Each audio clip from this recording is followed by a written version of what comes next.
Exclusive videos, story continuations, and bonus content are already available on Patreon before YouTube, so check the link in the description for early access to all new recaps and continuations. His was Renard. Although this name he chose himself, the real remained there. In world with electricity and hot water and telephones, he opened his to earthling floor of the above, and the first thing felt was smell of ale. The second is pain at back of the head. The body felt strange. The hands were pludge and covered calluses. Nails are broken. Clothes made of coarse linen smelled smoke and sweat. He tried to stand and hit his head against edge of bench. Someone nearby laughed. A man in stained apron looked down at him. It was Gottfried, the tavern owner, the only establishment in the village of Holzdorf. Gottfried said, enough of lazing around, and that the barrels wouldn't roll themselves. Renard stood up. His head was buzzing. The world around him looked like a set from a movie about the Middle Ages. Only the smell was real. Heavy, sour, suffocating. He looked at his hands again. This wasn't a dream. It wasn't a delusion. He had ended up here. He didn't yet understand exactly where.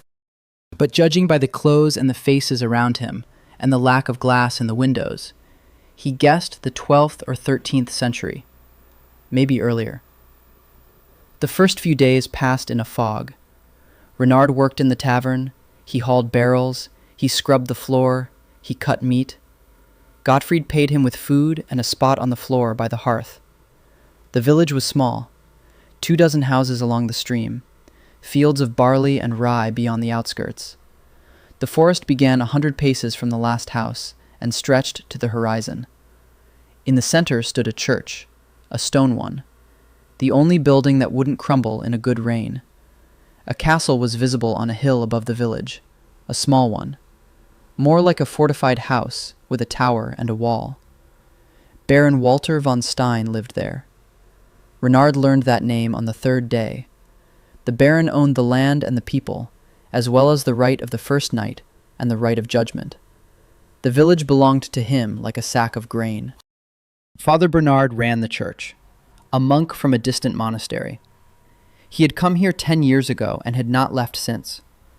People feared him more than the Baron. The Baron could take the harvest. Father Bernard could take away the hope of paradise. That was more terrifying. Renard watched and took it all in. He quickly grasped the main point. Water here meant death. People drank ale. Weak, cloudy, warm. It was brewed from barley and turned sour in 3 days. Wine was brought in from distant lands. It was expensive. A bottle of wine was worth a week's work. Gottfried guarded it like gold. And then an idea came to Renard. Not a brilliant one, not a life-saving one, just an idea. He remembered his grandfather, the village, summer, a garage smelling of apples and smoke, a copper tank on bricks, a tube leading into a bucket of water. Grandpa explained it simply. You heat the mash, steam rises. It cools in the tube. It drips into a jar. What drips out is stronger and purer than what was in the tank. That's the whole science of it. Renard thought that if he repeated this here, he'd get strong alcohol. Not ale that turns sour in 3 days, but real spirits, or something close to it. Something that keeps for months, that hits you in the head with a single sip, that costs more than wine. He started cautiously. He begged Gottfried for the worst wine, sour, almost vinegar. Gottfried waved his hand and said, "Take it. We're going to pour it out anyway." Renard found an old copper pot with a lid. He poked a hole in the lid. He inserted a hollow cane. He sealed the cracks with clay. He dipped the end of the cane into a bucket of cold water from the stream. He placed the pot on the coals in the hearth and waited. It was nighttime. Gottfried was sleeping upstairs. The other 2 workers were snoring by the wall. Renard sat in front of the hearth and watched as steam rose from the pot into the cane. The first drops appeared after half an hour, cloudy, with a sharp smell. He held out a clay cup. By morning, there was about 2 fingers' worth of liquid in it. Renard sniffed. The smell was familiar, sharp and burning. Alcohol. Not pure, not strong by the standards of the world he came from, but for this world, it was like finding gold in the mud. He took a sip. It burned his throat. His eyes watered. He coughed. It worked. The principle worked. His grandfather's moonshine still, cobbled together from junk in a medieval tavern, was producing the goods. Renard felt something akin to joy, for the first time since he'd arrived. He hid the cup under the bench and went to sleep. In the morning, he made a mistake. He couldn't resist. He showed Gottfried a drop. He explained that he had turned sour wine into something stronger than any drink in the village. Gottfried sniffed it. He tasted it on his tongue. His eyes widened. Then they narrowed. He looked at the pot, at the cane, at the bucket, and his face changed. Not admiration, not curiosity, fear and anger. Gottfried said that Renard had ruined the wine, that he had turned something good into stinking swill, that it was witchcraft or madness, and that he no longer belonged here. Renard tried to explain. He said it was just steam and cooling, that there was no witchcraft involved. Gottfried wouldn't listen. He grabbed Renard by the collar and dragged him out the door. He tossed the pot after him. A twig snapped under his boot. By noon, the whole village knew. A tavern worker had spoiled the wine, turned it into some kind of swill, witchcraft or stupidity. Opinions were divided. But the result was the same. No one wanted to see Renard around. One woman spat at his feet as he passed by the well. An old man by the church crossed himself. 2 young men told him to get out while he was still in one piece. Renard stood at the edge of the village. Behind him, houses, smoke, and people. Ahead lay the forest, dark and silent. He had nothing in his hands. Gottfried had taken the pot back. The cane was broken. The cup with the remaining alcohol was shattered. He had no tools. He had no food. He had no roof over his head. He had only knowledge, a principle that worked. Heat it up, collect the vapor, cool it down, get the distillate. He knew it was true. He had seen the droplets. He had tasted them. And he didn't care that the whole village thought he was a fool. Renard turned and walked into the forest. The forest accepted him indifferently. Not hostile, not friendly, just neutral. The trees stood close together. The light filtered through thee in thin streaks. The earth was soft from last year's leaves. Renard walked, not choosing direction, just further from the village, further from people who were at him as a madman. He walked until he got tired, then sat on a fallen tree and tried to think. All right, he was in the woods. No food, no tools, no fire. It would be cold at night. Rain was possible. The first priority was shelter. The second was water. The third was fire. The fourth was food. The fifth was a new device. He started with shelter. He found a spot between 2 large rocks. He broke off some fir branches. He piled them up, creating a makeshift shelter. It looked shabby, but it would protect him from the wind. He found water faster than he expected. A stream flowed 50 paces from his rocks. The water was cold and looked clean. He knew that drinking raw water was dangerous, but he had no choice. The fire took the rest of the day. Renard remembered the principle. Dry moss, a stick in the hollow of another stick, friction, smoke, a spark. It took him 3 hours.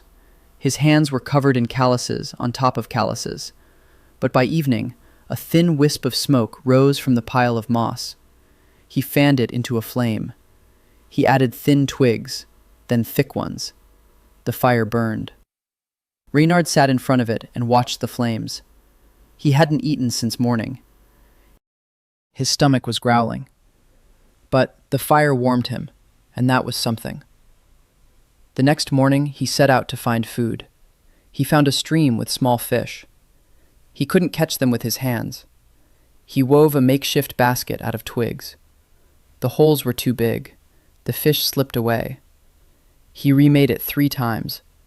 On the 4th try, he caught 2 finger-sized fish. He roasted them on a stone by the fire. They had almost no taste, but his stomach stopped cramping. On the 3rd day in the forest, Reynard began looking for materials for the device. He needed a cauldron, or at least a container that could withstand heat. Clay. He remembered seeing a clay bank by the stream. If he molded a pot and fired it in the fire, he'd get rough pottery. Not ideal. Clay lets steam escape, but it would do as a temporary solution. He spent the day by the stream. He dug up clay with his hands, kneaded it, removed pebbles and roots, molded it. The first pot fell apart when he tried to shape it. The second one cracked while drying. The third one held up. Crooked, thick-walled, ugly, but intact. Reynard left it to dry by the fire for 2 days. Then he fired it. The pot darkened and hardened. There were no cracks. He poured water into it. The water slowly seeped through the walls. Not good. He coated the outside of the pot with a mixture of clay and ash. Let it dry. Poured water in again. It holds. Not perfect, but it holds. Now for the tube. A reed was the perfect solution in the tavern. Here in the forest, there were no reeds. Reynard thought for 2 days. Then he found a solution. A long branch of elderberry. Elderberry has a soft core. If you hollow it out with a thin stick, you get a hollow tube. He cut off a branch 2 fingers thick and an arm's length long. He took a straight stick, a bit thinner. He began to hollow out the core. The work was slow, monotonous. The stick broke. He carved a new one. The core came out in chunks. By the end of the day, he had a hollow tube. Crooked, with uneven walls inside. But air passed through it. All that remained was the cooling vessel. This was easier. A hollow in the rock by the stream. If he placed the end of the tube so that it was submerged in the cold running water, the vapor would condense. Reynard put everything together on the 7th day. A clay pot. He molded the lid separately and fitted it to the neck of the pot. He plugged the hole in the lid with an elderberry tube. He sealed the cracks with wet clay. He lowered the end of the tube into the hollow in the rock, which he filled with water from the stream. The contraption looked pathetic, as if a child had molded it out of mud. But the principle was the same. Heat the liquid, steam rises. It travels through the tube, it cools, it condenses, it drips. One problem remained: raw materials. He needed something with alcohol content, wine or mash. There was neither in the forest. But Reynard remembered something: wild apples. He'd seen an apple tree on the 2nd day. Small, sour, green fruits. If he crushed them and let them ferment, he'd get cider. Weak, but that would be enough for distillation. He gathered the apples. It took 2 days to collect enough. He crushed them with a stone in a hollow. He poured the juice and pulp into a second clay pot he had fashioned specifically for this purpose. He covered it with a lid. He left it to ferment. He had to wait 9 days. Reynard counted each one.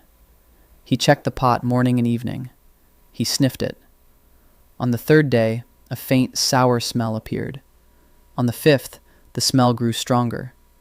On the 7th, the liquid began to bubble. By the 9th day, the bubbling had almost stopped. The mash was ready, cloudy, sour, smelling of overripe apples. Renard poured it into the still. He built a fire under the pot. He sat down and waited. The clay heated up more slowly than copper. The steam didn't appear right away, but it did appear. A thin stream trickled out of the cracks in the lid. Bad. A leak. He sealed the cracks with wet clay right while it was hot. He burned his fingers, but the steam went into the tube. An hour later, the first drop fell from the end of the tube into the half of a walnut shell he'd placed underneath. Clear. Renard waited some more. The drops came slowly, 1 every 10 heartbeats. By evening, there was enough in the shell for a sip. He sniffed it. The smell was weaker than the first time in the tavern, but it was there. Sharp. Alcoholic. Renard tasted it. It burned his throat. Weaker than last time, but it burned. He sat in the woods by the fire in front of a crooked, misshapen clay pot, holding a half shell of a walnut filled with murky liquid, and he smiled. For the first time in 16 days. The next days, Renard spent perfecting the device. Clay pot let 2 water steam through the walls. The made elderberry was short, and a pear didn't had time cool down. Output of the product was negligible. In the day of racing, he didn't think more than could fit in the palm of my hand. That was enough not for anything. He needed some metal, copper, or although it iron. But in the forest, there any that nor the other, Renard thought. He could return to the village and try steal the cauldron. A risk. If they caught him, it wouldn't just be banishment. It would be a beating, maybe worse. He could have tried to find another settlement, but he didn't know where the nearest one was or how many days' journey it would take to get there. There was a third option. The forest wasn't uninhabited. Renard had already noticed tracks, remnants of campfires, felled trees, paths that didn't lead to the village. Someone lived here. Charcoal burners. He stumbled upon them on the 20th day, 2 men by a smoking pile of earth and logs, a charcoal pit. They were burning wood without air, turning it into charcoal, a commodity valued in the castle and in the village. A blacksmith needs charcoal. A hearth needs charcoal. You can't survive the winter without charcoal. The charcoal burners were filthy, black with soot from head to toe. One older, with gray streaks in his beard. The other younger, perhaps his son. They looked at Renard warily. He raised his empty hands, said he lived alone in the forest, that he didn't want any trouble. The older one introduced himself as Klaus. The young man was his son, Dietrich. They lived in the forest all the time. They went to the village once every 2 weeks. They sold charcoal. They bought food, and returned. Klaus asked why Renard lived in the forest. Renard told the truth, that he had been kicked out of the tavern. Klaus wasn't surprised. He said that many had been kicked out of Holzdorf. Gottfried doesn't tolerate those he doesn't like. Renard asked about metal. Did they have anything? A pot? A kettle? Anything. Klaus shook his head. Metal is expensive. They have 1 cooking pot and 1 axe. Nothing else. But then Klaus said something interesting. Half a day's journey to the east, there's an old mill, abandoned. The miller died 2 years ago. There were no heirs. The Baron didn't appoint anyone to take his place. The mill stands empty. Maybe there's something left there. Renard headed east the next morning. He found the mill by noon. It stood on the riverbank. The wheel had rotted and warped. The roof had sagged. The door hung on a single hinge. Inside, it was damp and dark. It smelled of mold and mice. But Renard wasn't looking for comfort. He was looking for metal. He searched every corner. He found a rusty knife without a handle, a bent iron hoop from a barrel, a broken bucket. And in the corner, under a pile of rotten planks, he found what he was looking for, a copper cauldron. Small, with a dent on the side and green with age, but intact, no holes, copper, real copper. Renard picked it up and felt his hands tremble, not from the weight, from the realization that this changes everything. Copper conducts heat faster than clay. Copper doesn't let steam escape. Copper can be soldered. With a copper kettle, his device would be 10 times more efficient. He dragged the kettle back to his camp. He cleaned it out with sand and ash. He smoothed out the dent with a stone. Now he needed a new tube. The elderberry one was too short and too narrow. He remembered seeing scraps of tin at Klaus's place, thin strips that the coal miner used to repair tools. Renard returned to the coal miners. He proposed a deal. He would help them with the coal pit for 2 days. In exchange, he needed the strips of tin and Klaus's help at the anvil. Not a real anvil, a flat stone that Klaus used as an anvil. Klaus agreed. For 2 days, Renard hauled logs and filled the pit with earth. The work was hard. His back ached. His hands were covered in blisters. But on the 3rd day, Klaus gave him the strips of tin. Together, they bent them into a tube. A long one, almost 3 cubits long. Renard soldered the seams with pieces of tin he found at the mill. He coiled the tube into a spiral. The spiral increases the cooling surface area. More of the surface comes into contact with the cold water. More steam condenses. Grandfather did the same. Renard assembled a new apparatus, a copper kettle. He carved the lid out of wood and wrapped it in skin stripped from a dead deer he'd found in the forest. He plugged the hole in the lid with the end of the tin spiral. He sealed the cracks with a mixture of clay and lard.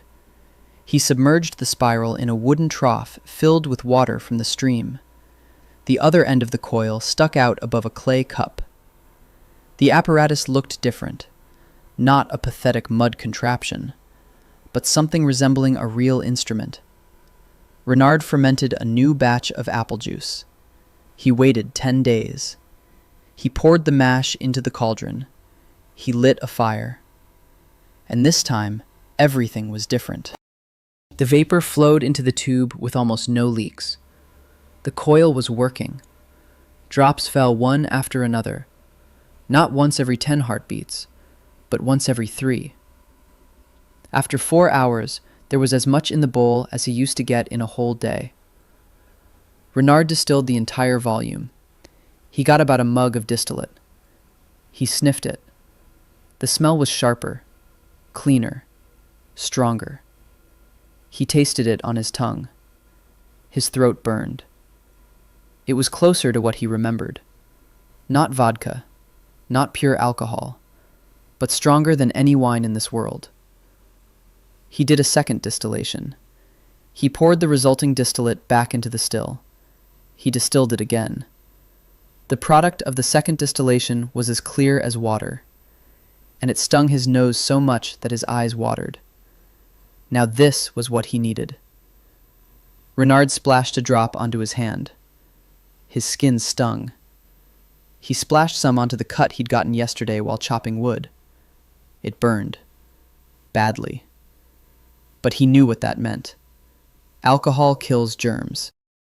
He couldn't say the word antiseptic. Not here. Not in this world. But he knew the gist of it. A clean wound doesn't rot.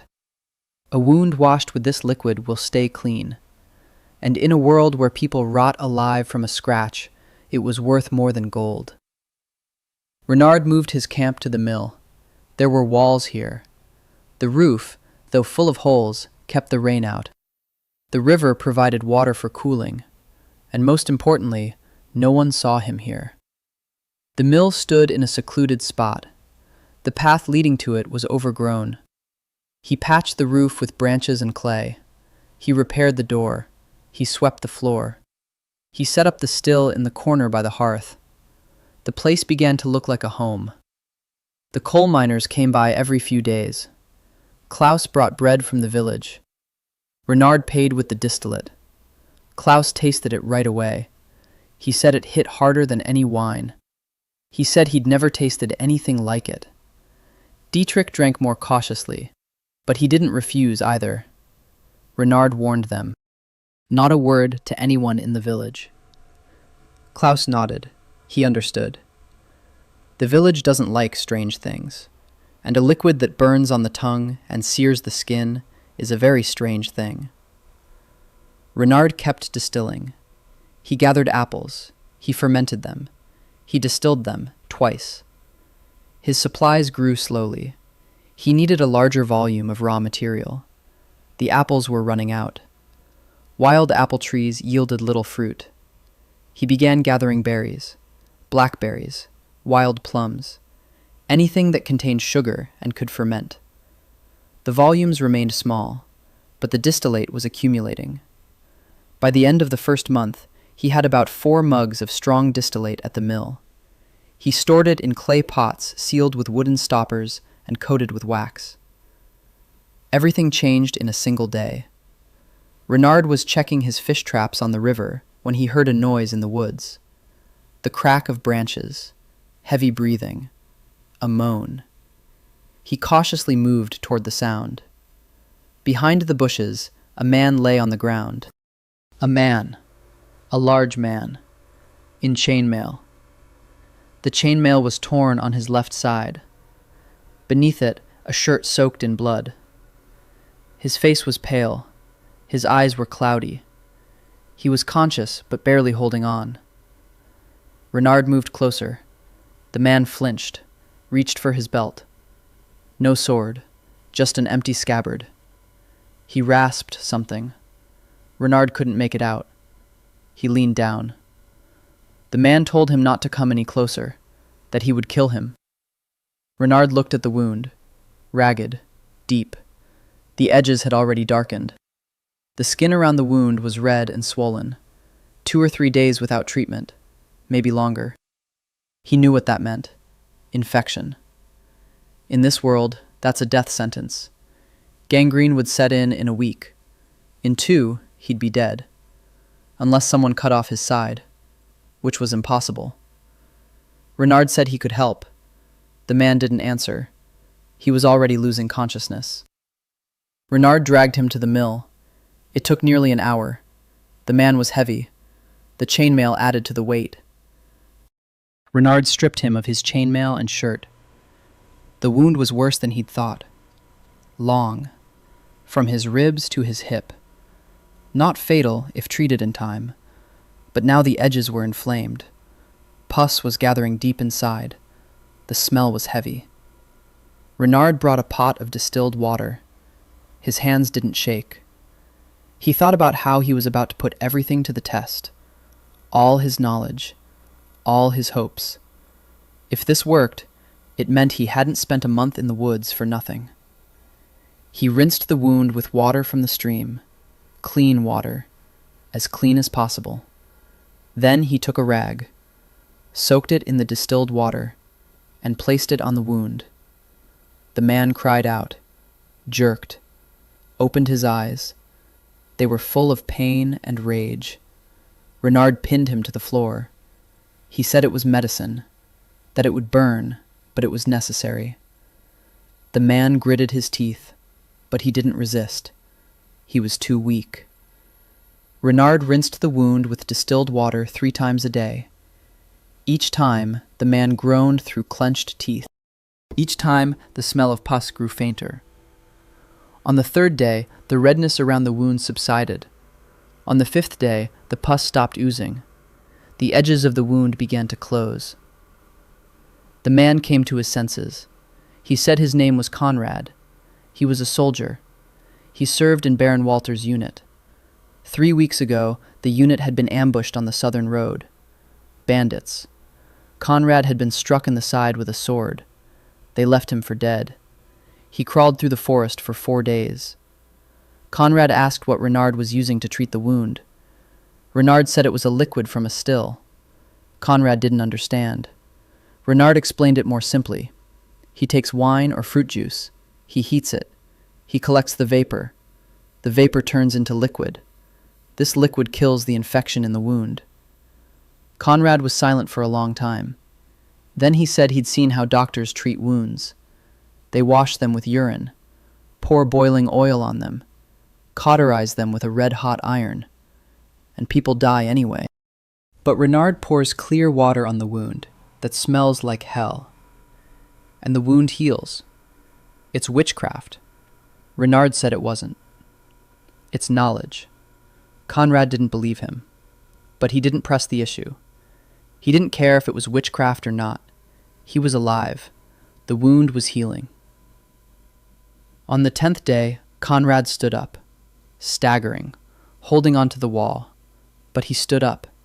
He walked to the door. He looked outside. Then he turned to Renard and said he owed him his life. Renard replied that he didn't need a debt. He needed Conrad not to tell anyone where he got that liquid or how it worked. Conrad looked at him long and hard. He said that a soldier knows the value of a secret and that he would keep quiet. But he added one thing. Baron Walter was searching for survivors from that unit. If Conrad returned, the Baron would ask who had healed him, and Conrad wouldn't be able to lie to the Baron. Renard understood. Silence has an expiration date. Sooner or later, the world would learn about his distillate. The only question was when, and on whose terms. Conrad spent at the mill another week. I was strength. I ate fish and berries that Renard. He drank water from the stream. Every day he further, at first to the river and back, then to the edge of the forest, then to the coal miners and back. The wound has hit with a thin skin. The scar will long. But Conrad walked. He limped. He hunched from pain. Renard changed the bandages every day. He soaked them with distilled water. Conrad clenched his, but endured. He had realized that the burning means that the liquid is working. This week they talked. Not much. Conrad was not talkative, but Renard had enough. Baron Walter von Stein owned 3 villages. Holsdorf was the largest. The Baron was strict, but not cruel. He demanded to serve on time and executed deserters, but the hungry did starve, or children didn't touch. According through of century, he was just. For the Baron had a daughter, Martha. Conrad mentioned her only once. He said she ran the castle's estate while the Baron was away on business. That she was smart. Too smart for a Baron's daughter. Usually, girls like that are married off to a neighboring lord and forgotten. But Martha kept track of every calculation. She knew how many bushels of grain each field yielded, how much it would cost to repair the wall, how much fodder was needed for the winter. Conrad mentioned one more thing, a monastery. 2 days' journey to the north. Monks of the Benedictine order lived there. Father Bernard in the village was from there. The monastery was wealthy. It owned land. It had a library. It treated the sick. Or rather, it pretended to treat them. The monks gathered herbs and prayed. Sometimes the sick recovered. More often than not, they didn't. But the monastery charged a fee either way. On the 17th day after Renard found him, Conrad was ready to leave. In the morning, he got up, tightened the straps on the remnants of his chainmail, and stood in the doorway of the mill. He looked at Renard. He said he was going to the castle, that the Baron needed to know he was alive, and that he, Conrad, would tell the Baron about the man in the forest who heals wounds with a liquid that burns the skin. Renard didn't argue. He knew it was inevitable. Instead, he asked Conrad for one thing, to give him time, at least 2 weeks, before the Baron sent men. Conrad nodded. He said he'd try. They shook hands. Conrad walked away along the path to the west. Renard watched him until he disappeared behind the trees. Then he returned to the mill and began working. 2 weeks, maybe less. He needed to prepare. If the Baron sent men, Renard had to look not like a vagrant with a pot, but like a man who possessed a valuable product. He started by increasing his supplies. He gathered all the apples he could reach. He picked blackberries. He found wild grapes on the southern slope by the river, small and sour, but suitable for fermentation. He fermented everything in 4 pots. At the same time, he redistilled the old stock, a triple distillation. The product became even stronger and purer, clear as a mountain stream. It burned if held to a flame. Renard tested it. He splashed a drop onto a stone and held a burning twig to it. A bluish flame, weak but real. He knew that flammability was a sign of high proof. The stronger, the better for treating wounds. The second task was to present the product properly. Renard understood how a medieval baron thought. A baron needs concrete benefits, not theory, not explanations, a result that can be seen and felt. Renard prepared 3 demonstrations. First, a glass of distillate and a glass of the finest wine. Set both on fire. The distillate burns, the wine does not. This will show that it is something different. Not wine, not water, something new. Second, 2 pieces of meat, both with cuts. One treated with the distillate, the other left as is. In 3 days, the untreated one will start to rot and stink. The treated one will last much longer. This will show that the liquid stops decay. Third, Conrad's scar. A living man who is supposed to die, who walks. This is the strongest argument, not a trick with fire, not an experiment with meat, but a person. Renard prepared the meat on the 5th day after Conrad's departure, 2 pieces of venison. He made an incision in both. He poured distillate over one. He left the other as is. He placed them side by side on a shelf. By the 10th day, the result was obvious. The untreated piece had turned green and stank from 3 paces away. The treated one had darkened and dried out. The smell was faint. There was no rot. Renard put both pieces on the shelf and covered them with a cloth. To wait. On the 12th day, Klaus arrived. He was agitated. He said there were rumors in the village. Conrad had returned to the castle. The baron had thrown a feast. Conrad was wounded. Everyone saw the wound. A huge scar across his entire side. A wound like that meant death. Everyone knew it. The baron's physician examined Conrad and said he couldn't understand how he had survived. The wound had been treated with something the doctor didn't know. Conrad told the baron, not right away, a few days later, just as he'd promised. He'd given Renard time, but now the baron knew. A man lives in the forest. He has a liquid. The liquid heals wounds that nothing else can heal. Klaus said the baron was gathering people. 3 horsemen. They'll ride to the mill. Tomorrow or the day after. Renard thanked Klaus. The coalman left. Renard was left alone. He sat down at the apparatus. He looked at the pots of distillate, at the meat on the shelf, at his hands.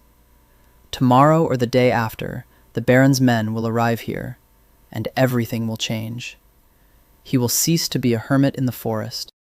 He will become a man with a product, a resource, or a threat, depending on how the meeting goes. Renard spent the night without sleep, not out of fear, out of calculation. He played out every scenario in his head. The baron will take an interest and offer protection. That's the best-case scenario. The baron will be frightened and order the apparatus destroyed. Bad. The baron will want to take the recipe by force. Even worse. The baron will send not soldiers, but a priest. Very bad. Because the priest will see the distillate not as a craft, but as heresy. And in this century, heresy is not debated. It is burned. In the morning, Renard tidied up the mill. He arranged the pots. He prepared demonstrations. He lit a fire under the apparatus so it would be working when the guests arrived. Let them see the process. Let them see that it's not magic. It's fire and steam and copper and water. Then he sat by the door and waited. They arrived the next day around noon.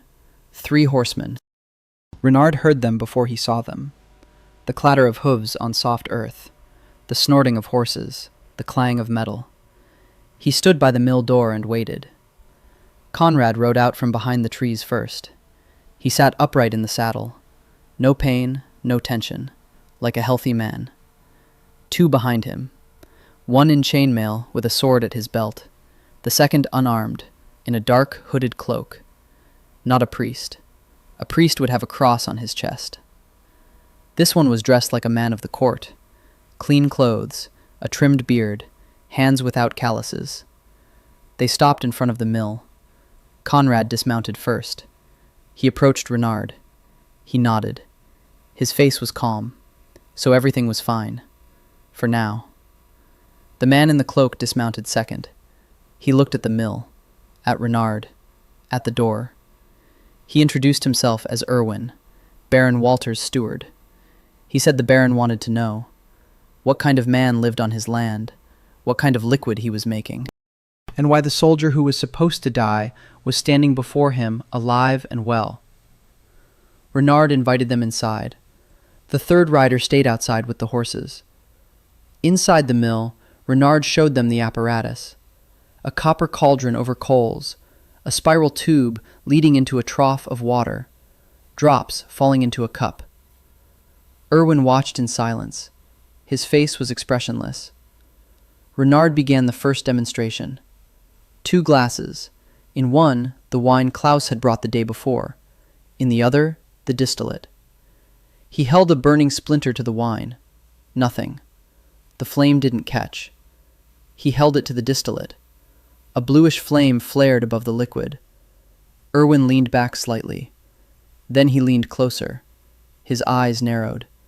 He asked what it was. Renard replied that it was the essence of wine. What makes wine strong?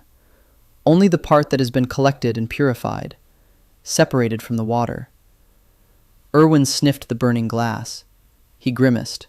The smell was sharp. Renard extinguished the flame by covering the glass with his palm.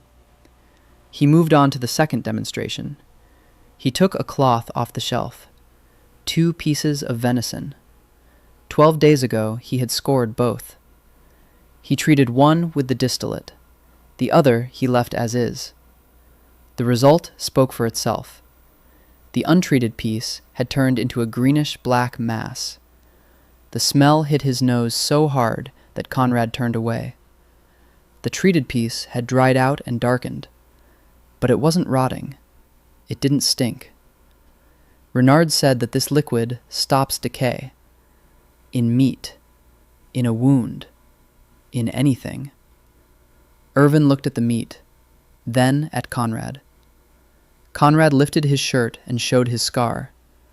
A long pink stripe across his entire side. Healed. Clean. No signs of decay. Irwin was silent for a long time. Then he said he wanted to take a sample with him, to show the Baron. Renard took out a pot, poured the liquid into a clay flask, sealed it, handed it to Irwin. Irwin took the flask, turned it over in his hands, asked how much of this liquid Renard could make. Renard answered honestly. With this apparatus, about a mug in 2 days. If there were more raw materials and a larger cauldron, then more.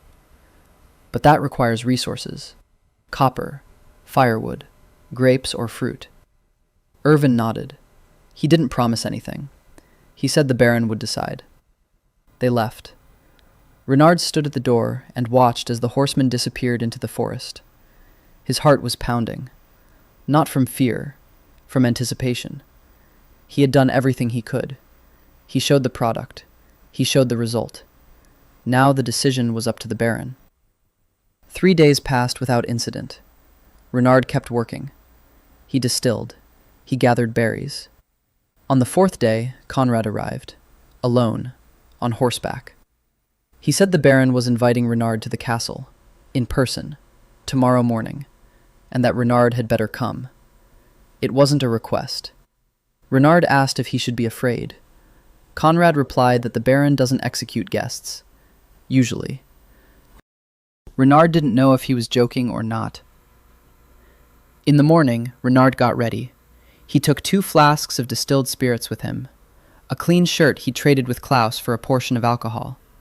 He washed his face in the stream. He ran his fingers through his hair. He knew he looked like a forest vagabond, but at least a clean one. The journey to the castle took half a day. Renard walked. Conrad rode alongside him. He didn't rush him. They emerged from the forest, and for the first time in 2 months, Renard saw a village. Holsdorf. The same houses, the same smoke rising from the roofs, people on the street. A woman at the well saw him and turned away. 2 men at the tavern looked at him in surprise. He's alive. The forest fool is alive. Gottfried stood in the tavern doorway. Renard felt his gaze on his back. They walked through the village and climbed the path to the castle. The wall was higher than it had seemed from below. The gate was open. The courtyard was bustling. Servants, soldiers, chickens, carts loaded with hay. Baron Walter's castle was a workplace, not a palace. Renard was led into the main hall. A large room with stone walls, a hearth in the center, a long table, deer antlers on the wall, skins on the floor. A man sat at the table, not old, not young, broad-shouldered, with a short beard and dark eyes, a weather-beaten face, large hands. It was Baron Walter von Stein. A woman stood beside him, young, dark hair gathered in a braid. Her face was pale and sharp. Her eyes were attentive. She looked at Renard as if she were sizing him up, assessing him. It was Martha, the Baron's daughter. The Baron did not stand up. He did not greet him. He took a flask from his belt, the one Erwin had brought 3 days ago. He set it on the table and said one word. Explain. Renard stood in front of the Baron and spoke, briefly, clearly, without unnecessary words. He explained that takes wine or fruit juice, heats it up, steam rises and passes through the tube. The tube is cooled by water. The steam is converted back into liquid. This liquid is pure, the original wine. It burns. It kills the plague in wounds. The Baron listened. His was stony. Renard could understand what he was. Martha stood beside and didn't interrupt, but her eyes were moving, from Renard to the flask on table, from the flask to father, back to Renard. When Renard finished, the Baron was silent, then asked the first question. Is witchcraft? Renard said that no. It craft. Like a blacksmith smelts ore and obtains iron. Just like Martha's kneads dough and gets bread. The steam and fire and water. More, nothing. The Baron asked a question. Why village say that he a sorcerer? Renard replied that the village did understand that he was doing. They saw a strange process and got scared. That's normal. People are afraid what they know. The Baron chuckled. That was the first sign of hurt in the conversation. The third question was asked Martha. The back of her was even and soft. She asked how wine it takes for 1 bottle of distillate. Renard replied, about 10 measures of wine to 1 measure of distillate. In double distillation, even more. Martha looked at her father. The Baron understood her look. 10 measures of is money, serious money. If the process requires so much raw materials, then the product must cost expensive, or it be produced from something cheap. Renard said that the wine was the only raw material. Any fruit juice is suitable after fermentation. Apples, plums, grapes, even grain, if prepared correctly. The Baron raised an eyebrow. Grain. Grain is the foundation of the economy. Grain is cheap. There's plenty of it. If grain can be used to make a liquid that heals wounds and burns, then grain becomes something else. The Baron rose from the table. He was a head taller than Renard. He approached. He looked down at him. He said he wanted to see how it worked. Not a trick with meat, a live wound. Renard replied that Conrad was living proof. The Baron waved him off. Conrad was the past. He wanted to see it now, with his own eyes. Martha intervened. She said that Ulrich, a worker in the kitchen, had cut his hand yesterday. The wound was deep. The Baron's physician had bandaged it with rags and herbs, but the hand was already swelling. The Baron ordered Ulrich to be brought in. A few minutes later, a middle-aged man entered the hall, thin, frightened. His left hand was wrapped in a dirty rag. The rag was brown with old blood and something greenish, a herbal compress. Renard asked him to unwrap the bandage. Ulrich looked at the Baron. The Baron nodded. The rag came off. The wound was on the palm, long, across all 4 fingers, deep. The edges were red, the beginning of an infection. In a couple of days, there would be pus. Renard took out his flask. He opened it. He warned Ulrich that it would sting. Ulrich turned pale. Renard poured the distilled spirit onto the wound. Ulrich cried out. He jerked his hand. Renard held him by the wrist. The liquid ran down his palm, washing away the dirt and the remains of the herbs. Renard took a clean rag, soaked it in the distilled spirit, wrapped it around his hand, said the bandage needed to be changed twice a day, each time washing the wound with this liquid. The Baron watched. Martha watched. Irvin stood by the wall and watched. Everyone waited. Renard said the results would be in 3 days. If the wound was clean, the swelling would go down in 3 days. The redness would fade. The edges would begin to pull together. No pus. The Baron said that Renard would stay at the castle for those 3 days, not as a prisoner, as a guest. They gave him a room, a small one, on the 2nd floor, a bed, a table, a window. After 2 months on the earthen floor of the mill, it seemed like luxury. Renard spent his first day in the castle quietly. He looked around. The castle was larger than it appeared from the outside. The main building, barracks for the soldiers, stables, a smithy, a kitchen, a cellar, a basement with supplies of wine and grain. There were about 40 people, soldiers, servants, grooms, cooks, the steward, Irvin, a healer, an old man named Gustav. Renard met Gustav by the well on the evening of his first day. Gustav looked at him without friendliness. He asked who he was and where he had come from. Renard answered evasively. He said he was a traveler, that he knew a thing or two about treating wounds. Gustav snorted. He said he had been treating people in this castle for 20 years, that he knew all the herbs and all the prayers, that he didn't need advice from a vagabond from the forest. Renard didn't argue. He realized that Gustav was a problem.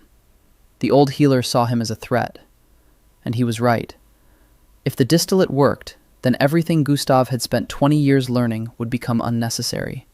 His herbs, his prayers, his place at court. Gustav would resist. On the 2nd day, Renard changed Ulrich's bandage, with Martha present. She had asked to be there. Renard didn't object. The wound looked better. The swelling had begun to subside. The redness had lessened. Ulrich said the pain had lessened, that he could move his fingers. Martha watched closely. She didn't ask questions. She just observed. She memorized. On the 3rd day, the Baron came himself. Renard unwound the bandage. The wound was clean. There was no pus. The edges had drawn together. New skin was growing at the edges. Ulrich could move his fingers freely. The Baron looked at the wound. He looked at Renard. He looked at the flask of distillate. Then he sat down at the table. He said he wanted to talk. Not with the servants, not with the soldiers. Renard, Irwin, Martha. The 4 of them in the room. The Baron said he saw value in this liquid, that it could save soldiers, that it was important. Then he got down to business. He wanted Renard to produce the distillate, a lot of it, for his men, for the garrison. In return, the Baron would give him a workshop, tools, copper, firewood, food, protection. Renard asked on what terms. The Baron said the terms were simple. Renard would work for him. The product would belong to the Baron. The recipe would remain a secret. No one but Renard would know how to make the distillate. Renard was silent. It was an offer he couldn't refuse. The Baron was giving him everything he needed: a workshop, materials, a roof over his head. But in exchange, he was taking away his freedom. Renard was becoming a resource, part of the estate, like a blacksmith, like a miller, like a stable hand. Martha looked at him. Her face was inscrutable, but there was something in her eyes, not sympathy, interest. She wanted to know what he would say. Renard replied that he agreed, on one condition. He alone would decide whom to give the distillate to for treatment. The Baron could treat it as a commodity, sell it, give it away, trade it. But if a wounded or sick person came, the decision would be Renard's. The Baron frowned. Irvin shook his head. Martha tilted her head slightly. The Baron thought. Then he said he accepted. This condition cost him nothing, and having a court physician who didn't need to be ordered to treat people was convenient. They shook hands. Renard became the Baron's man. They were set up in and next to the smithy. The Baron ordered to clear the old barn and reinforce the walls. 2 days of work. Renard supervised. He pointed where to place the hearth, where to run the gutter for water, where to place the shelves for storage. Kuznets Henning helped with copper. Healthy, quiet man with arms like shovels. He forged a new cauldron according to Renard. More than before, twice as much, with thick walls and tightly fitting lid. The pipe also was made by Henning. Copper, long, coiled into spiral of 12 turns. Renard soldered the seams with tin. I checked for leaks. Not leaks. The he made from a wooden barrel. Running from gutter, flowed through a barrel and led into the drain. The coil inside the barrel was constantly cooled. No need to change the water. The apparatus started working on the 5th day. Renard filled the boiler with barley mash. The Baron had provided the grain, 10 sacks, more than Renard could process in a month.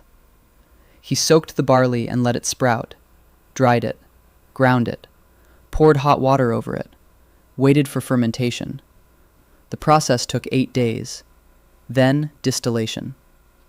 The first batch yielded 3 jugs of distillate, strong, pure, more than he had produced in 2 months at the mill. The second distillation doubled the strength and halved the volume. 1.5 jugs of top-quality alcohol. Renard poured it into flasks, 6 of them. He gave 2 to Irwin for the Baron. He kept 4 in the workshop, a supply for healing. Things were going well. Every week, Renard set up a new mash. Every 10 days, he distilled it.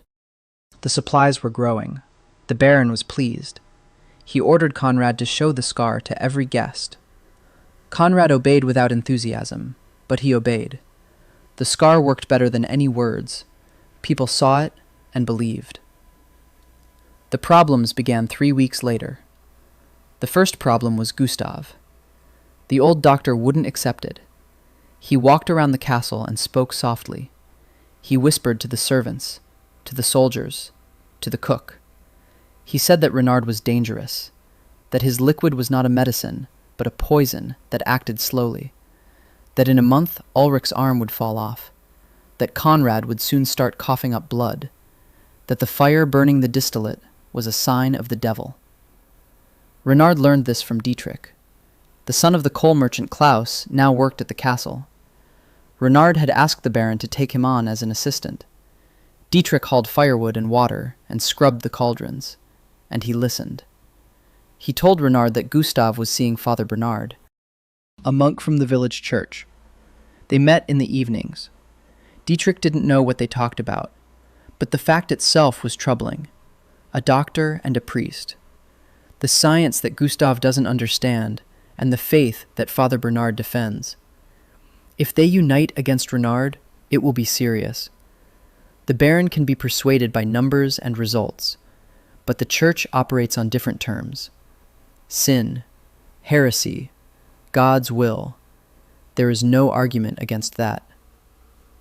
The second problem was scale. The Baron wanted more. Always more. 3 jugs a week didn't satisfy him. He started talking about deliveries to other castles, about trade. Renard explained that the process takes time. The mash ferments for 8 days. Distillation takes a day.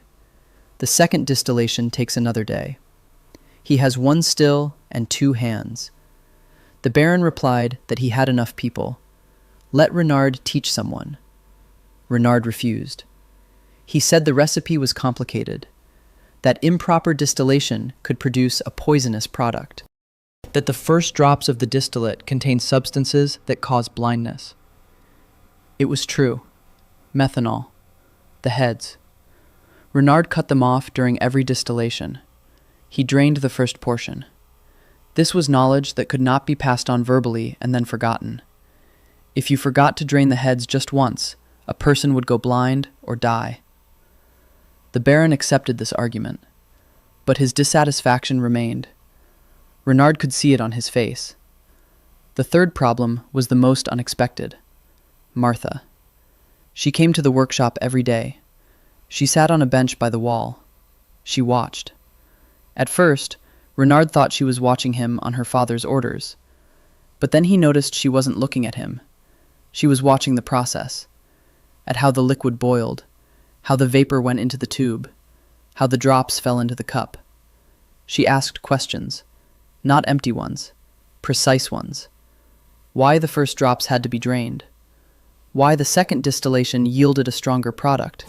Why a copper tube was better than a clay one? Why a coil and not a straight tube? Renard answered, carefully, without revealing everything. But Martha was smart. She memorized the answers and pieced them together into a picture. Within a week, she knew more about distillation than Dietrich, who worked at the apparatus every day. It was dangerous. Renard understood. If Martha mastered the process, he would cease to be indispensable. His value lay in the fact that only he knew how to make the distillate. If that knowledge spread, he would become an ordinary worker, one who could be replaced or eliminated. But he couldn't forbid the Baron's daughter from coming to the workshop, and he couldn't lie to her. She saw when he evaded an answer. She noticed every pause. Toward the end of the 4th week, an event occurred at the castle that shifted the balance of power. A messenger arrived from the capital with a letter for the Baron. Renard did not know the contents of the letter, but he saw the Baron's face when he read it. The Baron turned pale. Then he flushed. Then he crumpled the letter and threw it into the fire. That evening, Erwin came to Renard. He said that the royal physician had heard about a liquid that heals wounds. The rumor had reached the capital. Through merchants, through soldiers, someone had told him. Perhaps a guest of the Baron, perhaps one of the servants. The royal physician had written to the Baron. He demanded a sample. He wasn't asking. He was demanding. In the king's name. Renard asked what the Baron would do. Erwin replied that the Baron couldn't refuse the king. No one could. They would send the sample, and along with it, questions. Who makes it? How it's made? How much can be made? Renard stood in his workshop and looked at the apparatus. A copper cauldron bubbled quietly over the coals. Drops fell into the cup, steadily, calmly, as if nothing had changed. But everything had changed. Now it's not just the Baron who knows about it. Now the crown knows about it. The Baron sent a sample a week, 2 bottles of distillate, a letter with a description, properties.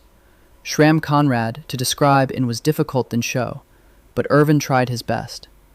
The messenger left at dawn. Renard accompanied him with his eyes from the big of the workshop. The flasks disappeared around the bend, and together with them the mystery. Now it on to the capital, to people who know, transform other people's inventions into their property. Renard knew the story, not that world, his own. He knew how it worked. Man invents, power takes it away. The inventor is given gratitude if he's lucky, or a pit and ground if not. The following days he worked with redoubled speed. He brewed the mash every 4 days instead of 8, reduced the fermentation by temperature. I kept the pots over the hearth. The heat accelerated the process. The quality declined, but the quantity increased. By the end, the second week, he had 12 bottles of distillate. A supply, just in case if everything goes badly. 6 bottles he hid. No in workshop, not in the castle. At mill. He went there that night. Alone. He didn't tell anyone. He buried the flasks under the floor in the corner. He covered them with dirt. He packed it down. He laid planks on top. If they took him away, if they took his workshop, if they burned the machine, he would still have a stash, and the knowledge of where it was hidden. Gustav wouldn't let up. His whispers grew louder. Now he spoke not only to the servants, he spoke to the soldiers, and most importantly, he spoke to the peasants who came to the castle with their taxes. Rumors spread through the village. A man in the castle is making devil's water.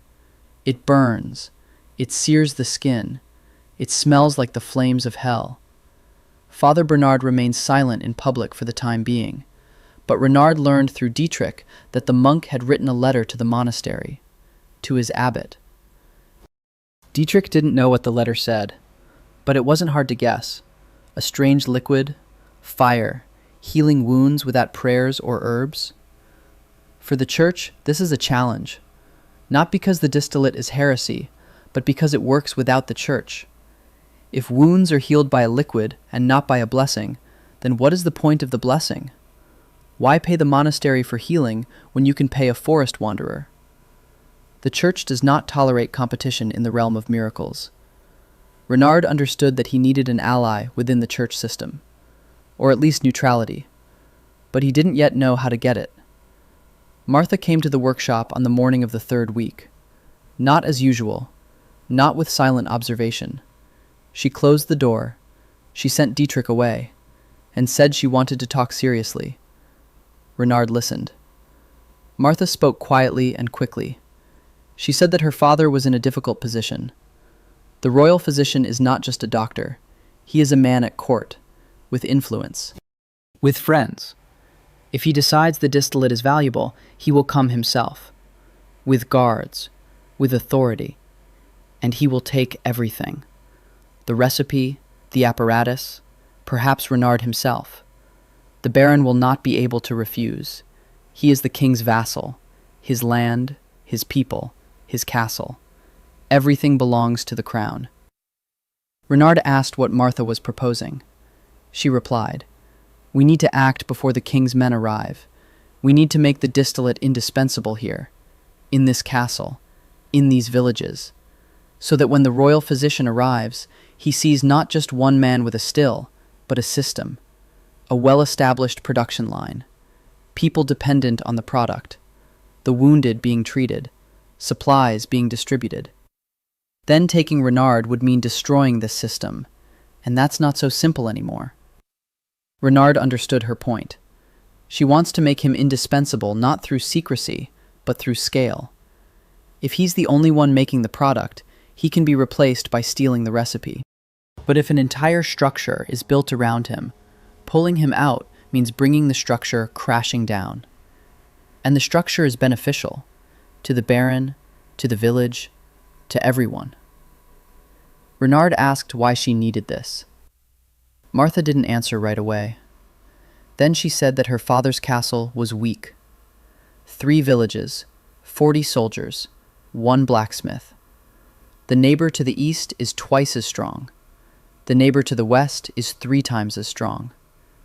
Baron Walter relies on the loyalty of his people and the lack of a reason to attack. The distillate could become a reason to attack. But it could also become a reason not to attack. If their castle became a place where wounds that no one else heals are treated, then every neighbor would think twice before picking a fight. This was strategic thinking, not kindness, not concern for the sick. Calculation. Martha thought like a ruler. Renard agreed. They began acting that very day. Martha ordered a second room to be set aside. Not a workshop, a clinic. A room in the castle where Renard would receive the wounded and the sick. The door is open. Any peasant can come, free of charge, at the Baron's expense. The Baron resisted for one day. Martha convinced him that evening. Renard didn't know what she had said to his father, but in the morning the Baron gave his permission. The first patient arrived the next day, a peasant from Holsdorf, an old man with a sore on his leg, one that wouldn't heal, one that was festering. The herbalist Gustav had been treating it with herbs for 3 months, to no avail. Renard washed the sore with distilled water. He applied a clean bandage soaked in alcohol. He told him to come back in 2 days. The old man came. The ulcer looked better. The pus had subsided. The redness had receded. A week later, the ulcer began to close up. 2 weeks later, the old man was walking without a cane. The whole village saw it. A man who had been rotting alive for 3 months stood up and walked. And it wasn't Gustav with his herbs who cured him. It wasn't Father Bernard with his prayers, but a vagabond from the forest with his burning water.